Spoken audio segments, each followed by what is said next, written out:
Rhyme ভাই, হেনা কোথায়? বাপ্পা, তুই অনেক দেরি করে ফেলেছিস। কেন? হেনা তো আমার সাথে অনেক বিয়ে হয়ে গেছে। না, আমি বিশ্বাস করি না।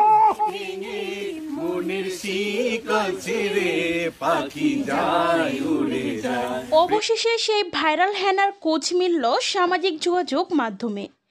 সম্প্রতি হেনার চরিত্রে অভিনয় করা নায়িকা শাবনাজ ও বাপ্পারাজ নিজেরাই করলেন ভাইরাল সেই শুটিং।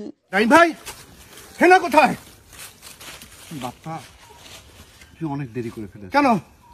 হেনা তো আমার সাথে অনেক বিয়ে হয়ে গেছে। না, আমি বিশ্বাস করি না।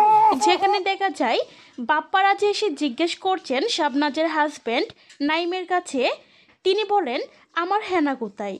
উত্তরে নাইম বলেন, বাপ্পারাজ তুমি অনেক লেট করে ফেলেছ, হেনার তো বিয়ে হয়ে গেছে। শিকল ছেড়ে পাখি যায় উড়ে যায়। প্রেমের সমাধি ভেঙে মনের শিকল ছেড়ে পাখি যায় উড়ে যায়। এমন ভিডিওটি প্রকাশের সাথে সাথেই ছড়িয়ে পড়েছে পুরো নেট দুনিয়ায়।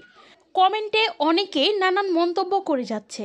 একজন লিখেছেন, অসাধারণ, সেই ছোটবেলায় বিটিভিতে ওনাদের ছবি দেখা হতো। যদিও আমাদের বাসায় টেলিভিশন ছিল না, পার্শ্ববর্তী বাড়িতে দেখা হতো। ফ্যামিলি সহ একসাথে বসে আজ অনেক দিন পরে ওনাদের কয়েকজনকে একসাথে দেখে অনেক ভালো লাগছে। মনের শিকল ছেড়ে পাখি যায় উড়ে যায়।